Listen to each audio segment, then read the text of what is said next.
Hello everyone, welcome back. It's been a while, but I'm so excited to be here again with fresh ideas, fresh energy, and a mission to help every commerce student build a successful career.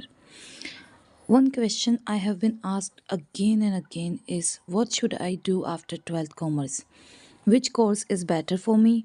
What are the highest paying career options?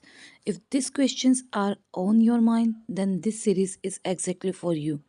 In the coming videos, we will explore every major career opportunity available after 12th commerce. We will discuss professional courses like CA, CS, CMA, SECA, CFA, FRM, MBA, and many more. I will explain each courses in a simple and practical way, covering eligibility, entrance exams, duration, fees, career scope, salary, and the skills you should develop to succeed. My goal is not just to provide information, but to help you make the right career decision with confidence. So, if you are a commerce student or you are planning to choose commerce, make sure you stay with me throughout this journey.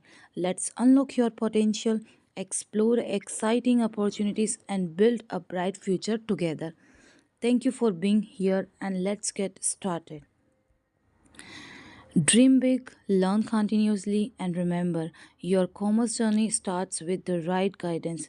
I will see you in the next video. Until then, keep learning and keep growing. Thank you so much.